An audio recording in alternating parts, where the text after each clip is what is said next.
नमस्कार मु जगा सागर खबर एई स्पेशल रे आपनकु स्वागत। सफलता केबे लुचि रहे नहीं आउ जेतेबेले मेधावी माने निज परिश्रमर फल पांती सेतेबेले समग्र जिल्ला गर्वित हुए। आज नुआपड़ा जिल्ला रे देखिबाकु मिलिछि एमिति एक दृश्य जेउठी माध्यमिक बोर्ड परीक्षा कृतित्व हासिल करिथिबा शताधिक छात्र छात्रींकु जिल्ला स्तर रे सम्मानित करा जायछि। नुआपड़ा जिल्ला स्थित नेशनल कॉलेज ऑडिटोरियम परिसर आज उत्सव मुखर होई उठिथिला।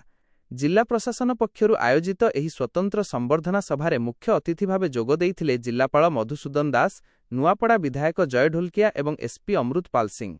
सेमानंक सहित उपजिल्लापाल सुर्मी सोरेन, ब्लॉक अध्यक्षा तारेश्वरी साहू एवं खरियार रोड एनएससी अध्यक्षा डह सोनिया जैन मध्य मंचासीन रही पिलामानंकु उत्साहित करथिले। चलित वर्ष माध्यमिक बोर्ड परीक्षा रे जिल्ला पई गौरव आनिथिबा मोट 239 जन विद्यार्थींकु एही अवसରରେ पुरस्कृत करा जायछि।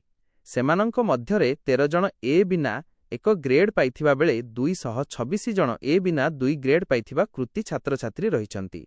सभारे विशेष भावे चर्चा साउंटिथिले जिल्लार टॉप बिना 3 मेधावी।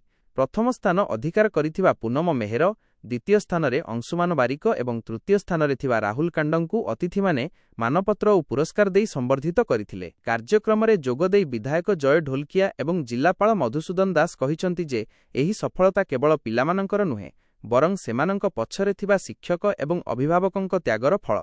आगामी दिन में जिल्लारू किभଳି अधिकरू अधिक प्रतिभा बाहरिबे एवं उच्च शिक्षा क्षेत्र में नुआपड़ा किभଳି आगुआ रहिबो से नै समस्ते मतव्यक्त करिसंती।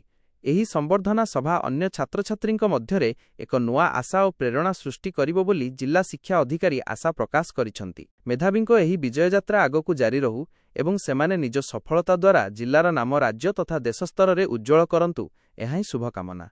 निरपेक्ष खबर सबुबेले आपणक सह। ब्यूरो रिपोर्ट सागर खबर। नमस्कार, आपण देखुछंती सागर खबर। सत्य एवं सठिक सूचना पई आम चैनल को लाइक और सब्सक्राइब करंतु एवं एही वीडियो को शेयर करी समस्तंक पाखरे पहुंचांतु। धन्यवाद।